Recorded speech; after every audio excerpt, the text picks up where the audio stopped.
After 2 games of Rickie Collins, we could start to map out the long-term future outlook for Syracuse at the QB spot.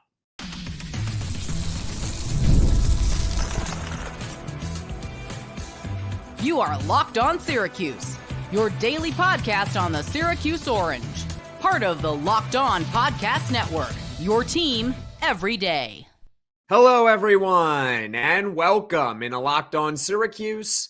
I'm Jackson Holzer. Thank you for making us your first listen of every single day here on the Locked On Podcast Network. It's your team every day. Of course, we're always free and available wherever you get your podcasts, whether you're watching right now on YouTube or you're listening to Locked On Syracuse on your favorite audio platform. And on today's show, we are going to go over the long-term future for Syracuse football at the quarterback position. I know the last few days we've talked about the quarterback, but it's been exclusively about the short term, whether or not Syracuse should stay with Rickie Collins or perhaps make the change and go with true freshman Luke Carney. That's not what we're talking about today. What we're talking about is the long-term future at the quarterback position for Syracuse. Of course, we're going to go over many different scenarios here on this podcast. We're going to go over scenarios where Steve Angeli returns to the field. He looks good. He's healthy. Awesome for Syracuse. We'll also go over the unfortunate scenario if Steve Angeli really isn't healthy for the Orange after suffering that torn Achilles against Clemson. But we're going to start this podcast with what we know right now about Syracuse at quarterback, because we need to understand the present in order to forecast the future. All that and more here on today's edition of Locked On Syracuse. And before we get to everything, today's episode is brought to you by Game Time. Download the Game Time app, create an account, and use code LOCKEDONCollege for $20 off your first purchase. So like I just mentioned, in order to really map out the future for Syracuse at the quarterback position, we must fully understand where Syracuse is at right now. So let's do exactly that. And we're going to start off by talking about Steve Angeli. We know 2 things about Steve Angeli at this very point. I am recording this actually Tuesday at exactly noon on October 7th. We know that Steve Angeli is a good quarterback. That's awesome. And we know that he will not return for the remainder of the 2025 season because he suffered a torn Achilles late in the third quarter against Clemson. Of course, just an awful injury, and we wish him nothing but the best in his recovery. His stats through 4 games, really 3 3/4 games, 63% completion percentage, over 1,300 passing yards, 10 touchdowns, 2 interceptions, outside of a rough 3.5 quarters against UConn. I think Steve Angeli was awesome for Syracuse this year. He has a case to be Syracuse's MVP, and he did not even complete 4 games.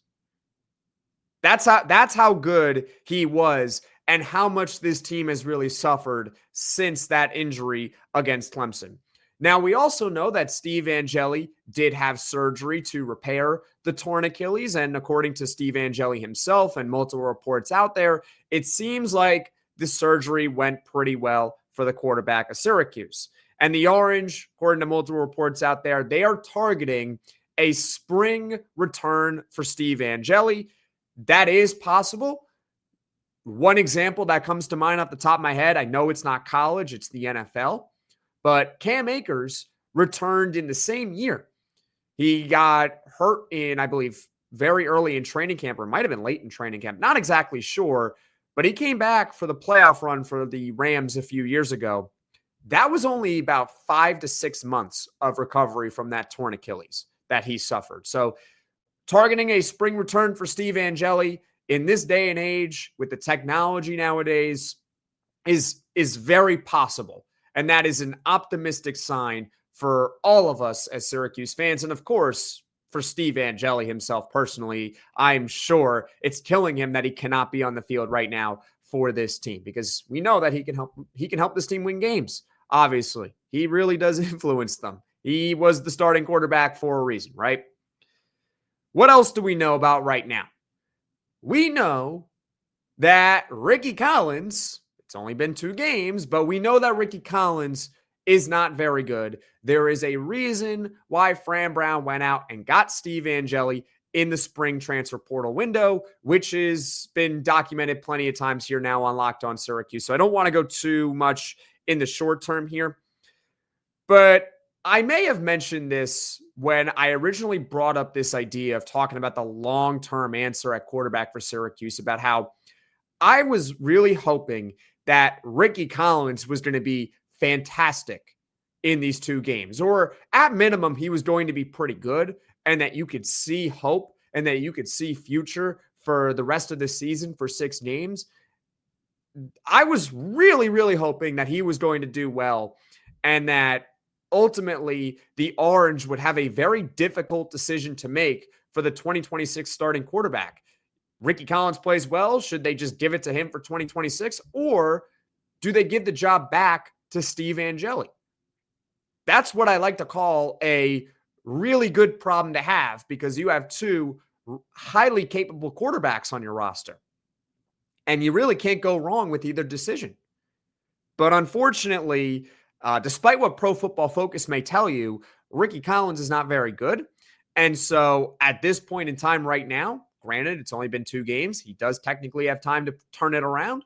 But assuming this continues, Steve Angeli is going to be the starting quarterback for 2026 if he is healthy, at least ahead of a guy like Rickie Collins. And then we'll explain more in the next segment coming up, okay?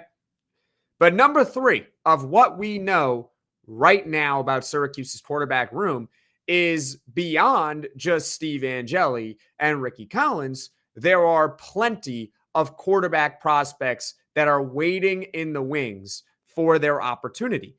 Keep in mind, 3 kids, 3 are behind Rickie Collins.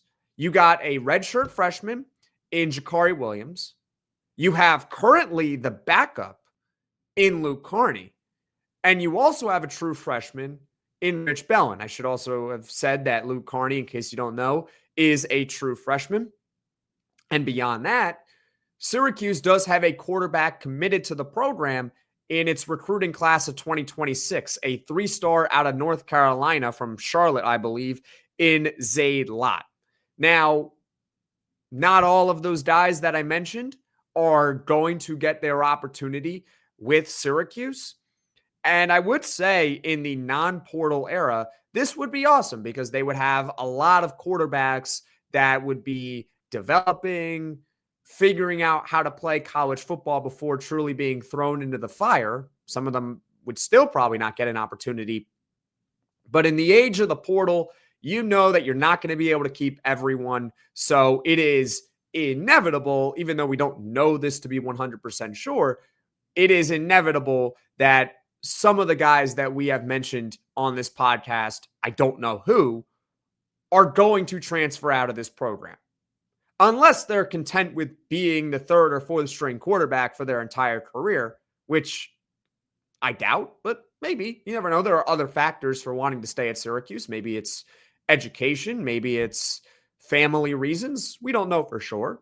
But in terms of the football aspect of it, it's highly likely that at least one, but probably multiple of these young quarterbacks are going to transfer out of the program as soon as this offseason. We'll find out more later on, but this is what we know right now about Syracuse's quarterback room. Now coming up, the optimistic scenario. Steve Angeli returns to action. He's healthy and ready to go. We'll talk about that next on Locked On Syracuse. This episode is brought to you by PrizePicks. Every day we make decisions, but on PrizePicks, being right can actually get you paid. Don't miss the excitement of this football season with PrizePicks, where it's good to be right. Playing PrizePicks is such a fun, simple way to add a little more excitement to football. You just pick more or less on player projections like Josh Allen passing yards or Saquon Barkley potentially rushing for a touchdown, and you're in the game. And there's this new feature called the injury reboot feature. If your player leaves early and doesn't return, it won't count against you. Think about that. I mean, there's a lot of injuries in football. You place some bets down and then a guy gets hurt. Most of the time, it just that's football. It happens, right? But no, with this injury reboot feature, if the player leaves early, doesn't return, it won't count against you. Download the PrizePicks app today and use code LOCKEDONCollege to get $50 in lineups after you play your first $5 lineup. That's code LOCKEDONCollege for $50 in lineups after your first $5 lineup. PrizePicks, it's good to be right. Locked on Syracuse, I'm Jackson Holzer. We are going over the long-term future outlook for Syracuse at the quarterback position. We just went over what we know about the room right now. Of course, coming up, we're going to go over the positive scenario of, hey, Steve Angeli, he returns to the field in no time. He's healthy. He looks right. He's good to go for Syracuse football. So a positive scenario coming up. But before we do so, just want to thank you all so much for the support here on Locked On Syracuse. I hope you enjoy Locked On Syracuse. And if you haven't done so already, please feel free, hit that like button, hit that subscribe button. It helps Locked On Syracuse grow to reach all Syracuse Orange fans. So let's go over the best case scenario, shall we? Because it doesn't hurt to be optimistic sometimes. I want to be optimistic here on this podcast, okay? There's been a lot of negativity, and you know what? For good reason. They've lost 2 games, and their quarterback isn't very good, but let's be positive. Let's be positive. Best case scenario, Steve Angeli. He successfully recovers from the torn Achilles, and he is essentially ready for Syracuse spring ball, which would be awesome for the Orange. If and when Steve Angeli is healthy, I would say there is a 99% chance that he would be the starting quarterback for Syracuse in 2026. And also, I want you to keep this in mind. Because Steve Angeli got injured so early in the season, it was in week 4, it was in his 4th game of action. Because he got hurt so early, well, he is now potentially eligible to get a medical redshirt year. That means that really the 2025 season doesn't count for Steve Angeli. He will have eligibility for 2026, which would have been his final year of college eligibility. But now it is very likely Steve Angeli will also have college eligibility for the 2027 season. That's right. That was the silver lining, honestly, of when the injury happened, is that it happened during the 4th game. Therefore, Angeli could easily apply for a medical redshirt, and he will likely get one from the NCAA because that's the rules according to the NCAA, but you never know. It's the NCAA, and when do they ever do Syracuse many favors, right? But regardless, let's talk about that 1% chance that Angeli is not the quarterback of the team, even if he's healthy. Because there is a remote chance that we have to go over here. We're going over a ton of different scenarios on this podcast. Number one, and we sort of talked about this yesterday in the pros and cons of sticking with Rickie Collins, which is that Rickie Collins has time to turn it around this season. And I'm rooting for this to happen. I would love for Rickie Collins for the final 6 games to play outstanding football and look like a guy who could be a starting quarterback for Syracuse in 2026 and potentially 2027 as well. I would love if he played at a level to where we're saying, I don't think that Steve Angeli, if healthy, should be the starting quarterback because Rickie Collins is playing at such a high level. And I still, as down as I am on Rickie Collins, the best way to put it is that I still do have the door very slightly open that he could turn it around because it has only been 2 starts. Granted, he's been now in college for 3 years. He's had plenty of time to learn the game. He's had plenty of time to learn Syracuse's system. He's had plenty of time to develop chemistry with everyone, and it seems like he's got a good infrastructure around him. A lot of his struggles are purely on him. So I don't think it's going to happen. That's why I'm saying 1% chance that he would be the starting quarterback potentially next year, even if Steve Angeli were healthy. But I do leave that as a very small, remote possibility that Rickie Collins turns it around because he's got 6 games left. The other possible starter for 2026, even if Steve Angeli is healthy, is that Luke Carney is awesome and that he gets the nod for Syracuse. And it's similar to Rickie Collins in the sense that Luke Carney comes into action and he plays at an extremely high level. But even more so that, it's also with the eligibility of him and the fact that, hey, if he plays this year and burns a year of eligibility and looks really good, you might want to just consider giving him the job for 2026. You might or not. We'll see what Syracuse decides to do. But with all that being said, assuming that Steve Angeli comes back and he's healthy in the spring, or even he comes back during fall camp, he's most likely 99% chance going to be the starter for Syracuse football. And assuming that he is the starter of Syracuse football, here's what likely happens. I think Rickie Collins at this point is a prime candidate to re-enter the transfer portal. I thought there was a possibility he would enter the transfer portal after they got Steve Angeli, but he didn't. Credit to him for wanting to stick around and wanting to compete for the starting quarterback job. I know a lot of players who probably would have just packed it up and left at that point. But no, Rickie Collins decided to stay. More power to him. Now he really is getting his shot, but I don't think he's going to turn it around. And with what's also coming in from behind him and the fact that he only has 2 more years of eligibility after this season, he's a prime candidate to enter the transfer portal, probably transfer down and get a starting quarterback job at a group of 5 school. You know, kind of like what Carlos Del Rio Wilson did, because he's doing pretty well right now at a G5 school. I forgot exactly. I think he's at Marshall, if I'm not mistaken. But hey, that could be the route that Rickie Collins decides to go to. You also got Luke Carney, who would have to make a decision. We went over that Steve Angeli could also be the starting quarterback in 2027. And we know all the young guys that are coming. That includes Luke Carney, but there are quarterbacks beyond just Luke Carney. See, lots of 2026 recruit.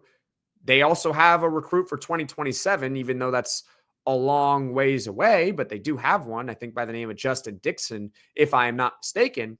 And so Luke Carney would have to make a decision on how long he's willing to wait.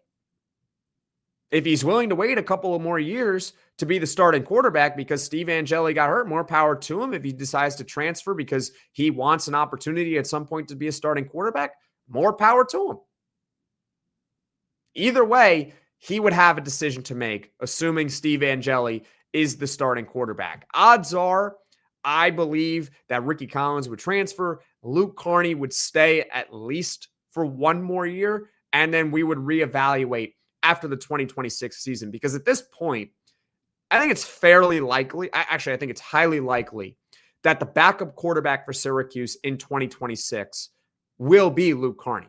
So he will be in a position where he's in right now, where he'll be 1 snap away from being the starting quarterback of Syracuse football. And it can happen. We're learning it this year that it is happening with Rickie Collins. All right, so that's the positive outlook. Steve Angeli, healthy, 99% chance the starting quarterback of Syracuse football. We just went over what would not make him the starting quarterback, which is essentially Rickie Collins or Luke Carney step up and play outstanding football. So you have to give him the job for 2026. But if he is the starting quarterback, most likely Rickie Collins enters the portal. Luke Carney would have a decision, likely comes back for 2026, and we'll see what happens beyond that. Comment your thoughts in the comments section below. Who do you think will be the starting quarterback for Syracuse in 2026? And also, what do you think is going to happen beyond 2026? Do you think Angeli is going to stick around also for 2027? I'd love your thoughts in the comments section below. Now, coming up, we also have to talk about the scenario here, and I really don't want to talk about it, but we do, which is that Steve Angeli coming off a torn Achilles doesn't look the same, doesn't heal exactly right. Who knows? Torn Achilles is a very severe injury. We'll talk about that next on Locked On Syracuse. College football is back, and I couldn't be more excited. The tailgates, the rivalries, the energy in the stands. There's just nothing like college football. But let's be real for a moment, okay? Actually getting tickets can feel like more of a battle than the game itself. Endless queues, hidden fees, prices just jumping at the checkout for some reason. That's why I use Game Time, the app that gives the advantage back to fans like you and I. It's the easiest way to store last minute tickets at the best prices with no surprise fees. And what you see is what you're going to pay. And honestly, Game Time, it's faster, cheaper, and less stressful than any other way I've bought tickets. So take the guesswork out of buying college football tickets with Game Time. Download the Game Time app, create an account, and use code LOCKEDONCollege for $20 off your first purchase. Terms apply. Again, that's promo code LOCKEDONCollege, LOCKEDONCOLLEGE for $20 off. Swipe, tap, ticket, go. Download Game Time today. This episode is brought to you by Square. Your favorite neighborhood spots run on Square. There are certain businesses that make the neighborhood the neighborhood. These are the places that become an extension of home, whether it's the sports bar dedicated to your team's fan base, the spot with the best wings in town for game day, or that beloved local chain that's been rooted in your community for years. These businesses are what bring people together. When neighborhood businesses thrive, the whole neighborhood thrives. One place that I really like going to while I was at Syracuse as a student there, graduated in May of 2024, so I'm very recent grad of Syracuse, is a Salt City Coffee over on University Avenue. Great place to get your coffee, especially on game days. And Square is a proud partner of more than 4 million neighborhood businesses around the world. You can go to square.com/go/lockedoncollege to learn more. But before you do, go support your favorite neighborhood spot. You'll be happy you did. Square, see you in the neighborhood. I really hope this doesn't happen, but we have to talk about it because we have to acknowledge this is a possibility for Syracuse football. And of course, I am talking about the scenario that Steve Angeli does not recover in time from this torn Achilles, and or he does get back on the field in a timely manner, but he is simply not the same quarterback for the Orange because the torn Achilles is a severe injury. It really is. Achilles injuries are very difficult to come back from and to be the same player you were before the torn Achilles. And you don't really need to be an athlete to understand it. All you really need is to understand sports and follow it for a long time because it is a fairly common injury, a torn Achilles. It does happen every single year to athletes, regardless of the sport. And then you track how they recover. And most of the time, the athlete does not look the same following a torn Achilles. And that is even with the technological advancements nowadays that players can come back much sooner than what even would occur a few years ago from a torn Achilles. A few years ago, a torn Achilles was definitely a season ender and would often knock out players for portions of the following season. But nowadays, it seems like, hey, guy suffers a torn Achilles, he should be back for the next season because you can still come back from this thing in 6 to 7 months, which is, hey, credit to science nowadays, right? But even then, even with the recovery window now shortened, most of the time players do not come back the same after a torn Achilles. Here is the positive, though, in relation to Steve Angeli, is that it might not apply to him as much. There's a couple of reasons for this. Number one, he's a quarterback. If you're a running back and you suffer a torn Achilles, that's basically a career ender. You're just never going to be the same guy. You're just not going to be as explosive as you once were. But Steve Angeli is a quarterback. It's not like he's necessarily relying a lot on athleticism. And number two, to further that point, he's not exactly the most mobile quarterback in the world. It's not like Steve Angeli is Michael Vick or Lamar Jackson back there, or Josh Allen back there, or any other mobile quarterback you would like to discuss on this podcast. He's not that. He's mostly a pocket passer who can move, but he's a pocket passer. So the torn Achilles shouldn't impact his playing style as much as, say, if it were to happen to someone who uses mobility a lot more. But we still have to consider what happens if he's just simply not recovered in time or is simply not the same. Number one scenario of what could happen is that Rickie Collins is the 2026 starting quarterback. He does have 2 more years of college eligibility. Maybe Syracuse likes what they see down the stretch. Honestly, I highly doubt this scenario. I highly doubt Rickie Collins is even back for 2026. But hey, you never know. Maybe he is the 2026 starting quarterback and we just have to come to that realization. But I hope not. They are targeting, once again, a spring return for Steve Angeli. Another scenario is that Luke Carney is the 2026 starting quarterback of Syracuse. What complicates this is that we have not really seen Luke Carney play outside of one snap against Colgate. He did score a touchdown on it, but it was only one snap against Colgate. But if the staff likes what they see in Luke Carney, he could be the starting quarterback of Syracuse in the event that Steve Angeli is not ready for next season, he's still injured, or he just does not look remotely the same as what he was before the injury. So Luke Carney is someone to also definitely keep in mind. Another option is that Syracuse goes back into the transfer portal to get their quarterback. They did it with Kyle McCord. They did it with Rickie Collins and Steve Angeli. Who knows what they decide to do in 2026 if Steve Angeli can't be the guy, but they could easily go back into the transfer portal to find themselves a starting quarterback. I believe this year the portal opens only one time, and it's a small 10-day window in January that is different than what it was last year, where it opened up in December for a long time and then opened up, I think, in April for a long time as well, or it was late March, one of the two. But there were 2 portal windows, each open for a long time for players to enter. We saw how it affected Syracuse both positive and negatively with those 2 windows of the portal. But even though the portal is only going to be open for 10 days in January, that's only 10 days for players to be able to enter the portal.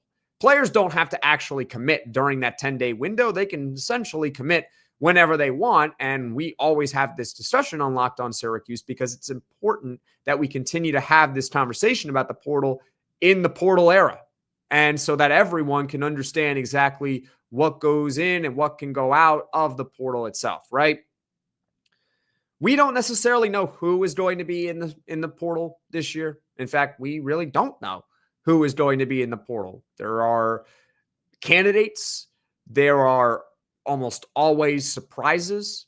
You just never know who is going to enter the portal. But I think regardless, if you are Syracuse, and knowing the nature of a torn Achilles and how it can impact players and how they look after it, you strongly should consider bringing in a quarterback, regardless of the health of Steve Angeli, and especially if he's not progressing as you would like. At minimum, Syracuse has to do their due diligence on pretty much any quarterback that enters the transfer portal, because you just don't know.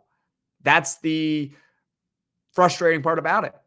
You don't know how Steve Angeli is going to look. I'm optimistic that he'll be okay and that he'll recover and that he'll be fine and that the Achilles shouldn't impact his ability too much given his play style, but you don't know for sure. And so you have to do your due diligence and prepare for the scenario that he's not healthy or not the same quarterback. So transfer portal is an option.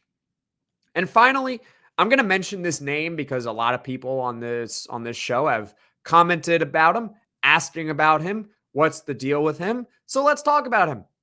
Jakhari Williams, a redshirt freshman currently for Syracuse.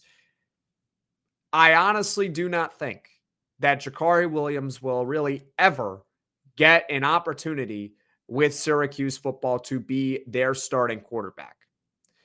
There are a couple reasons for this. Last year, he was a true freshman, and he lost the backup quarterback job to Michael Johnson Jr., which you could say is fine because he was a true freshman at the time. But even with the Steve Angeli injury this year, Jakhari Williams is currently the 3rd-string quarterback of Syracuse. He is behind Rickie Collins. Rickie Collins beat him out for the starting quarterback job initially in the spring before they got Steve Angeli. And Luke Carney. A true freshman, a year younger than Jakhari Williams, is already ahead of him as well on the depth chart.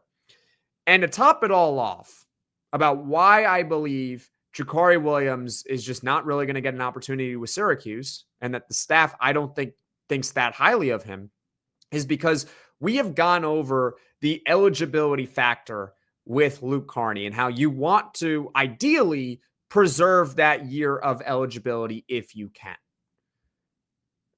It would make sense if Syracuse were to then say, all right, we're going to go turn to Jakhari Williams as the backup quarterback. Even if Luke Carney is better, let's turn to Jakhari Williams just because of the eligibility factor. But that doesn't seem to be the case. It seems to really be the case that if Luke Carney is not starting against Pitt, then he is one snap away from playing against Pitt after the bye week. So Jakhari Williams, I think he's just buried on the depth chart, and I don't really see a scenario where he climbs up it all that much. You have Steve Angeli, whether he's healthy or not, still on the roster. Luke Carney is ahead of him right now, and he's a year younger. They'll probably look to add in the transfer portal as well. I really don't see a long-term future with Jakhari Williams at Syracuse. I wish him nothing but the best, but that's my opinion on him as of now. Glad we can all address it here on Locked On Syracuse. So that just about does it. Comment your thoughts right now in the comment section below. The future outlook you believe of Syracuse football at the quarterback position. Comment in the comment section below. As far as what's coming up on the Locked On Syracuse podcast in the future, and I say that in a very enthusiastic tone, more enthusiastic than usual, we have not talked a lot about basketball here on this show for quite a while. I can't even remember the last basketball episode we did, and I apologize that we have not done really any basketball content in quite a while. I can explain to you my reasoning for it, which is that I've been following it along, but there really hasn't been all that much. We can talk about recruiting, sure, but they also haven't really landed anyone in the class of 2026. They haven't made any new roster moves. So there just hasn't been all that much right now with Syracuse basketball, but we're starting to get closer to the season. There are exhibition games later in October, and also the regular season starts on November 3rd at home against Binghamton. So we're very close to Syracuse basketball season. So with that being said, I know that was a long little tangent. Sorry to you all out there. We're going to have on Neil Adler from Inside the Loud House for the next couple of episodes, and we're going to dedicate both of them on Wednesday and Thursday talking only about Syracuse basketball. So that's what's coming up on Locked On Syracuse in the near future. And folks, thank you all so much for watching. Thank you all so much for listening. If you like this podcast, be sure to hit that like button. And if you really enjoy the podcast, be sure to hit subscribe. Tell all your friends about Locked On Syracuse. I'll see you all again soon.